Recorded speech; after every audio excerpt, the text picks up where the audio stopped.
Hey, what is up guys, I'm FASHD and today I'm going to show you how to replace the internal hard drive on your computer. Let's get started. Now, the first thing you want to do before you take everything apart is to make sure you have a copy of Windows. For me, I have it on a USB drive, so I'm good to go. So let's start off by loosening the screws here. We got one screw here and one screw here.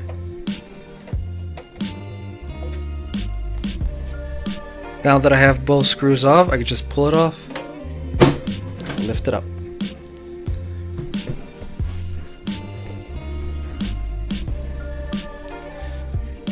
Now every case is different.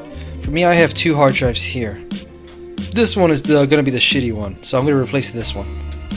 Now to do so, you have to remove the 4 screws, or 2 depending on your case, holding down your hard drive.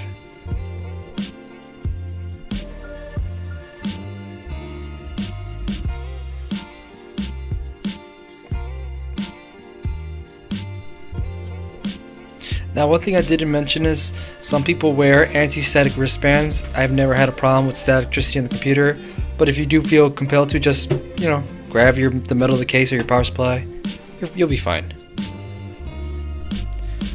Next thing you want to do after you have the 4 screws or 2 removed, pull out the hard drive and unplug the power and the SATA cable. Now I already have these unplugged, so all I gotta do is swap out the old one, put the new one, and that's pretty much it.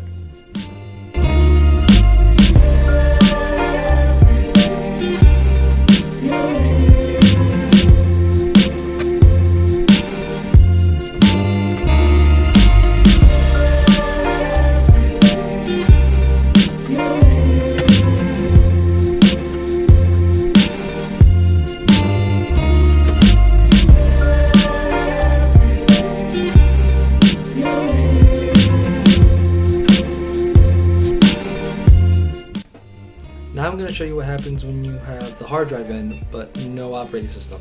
So I'm going to turn it on and let you see what happens. It's saying no boot device available. So that means we're going to have to install our USB drive and then install Windows. For me, I have my Windows in here. So now I'm going to shut off the computer and show you what else to do. So the next step you're going to do is boot into the USB drive you made. F12 for me to go into boot options, USB. Now yours generally is not going to look like this. I made a multi-boot USB, so yours should just boot into the Windows drive. For me, I have to click it down here, Windows Installer, start Windows 10. Now you're just going to have to let it do its work, and generally that's all you have to do, just click it, go, and you're done.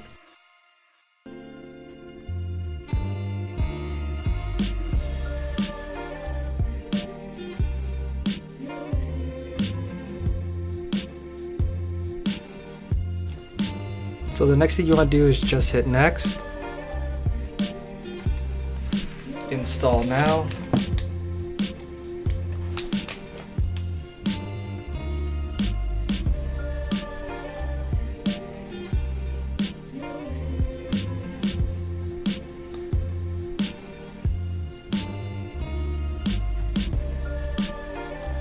accept the license, next. I usually always do custom install because I'm going to use the terabyte that I just bought.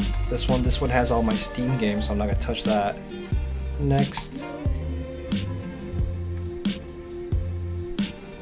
And just let us do its thing.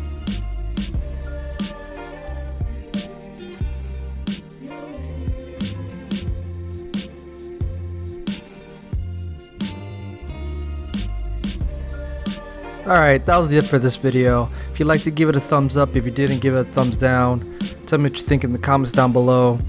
And everything I used will be in the link in the description. Alright, that was it for this one. I'll see you in the next one.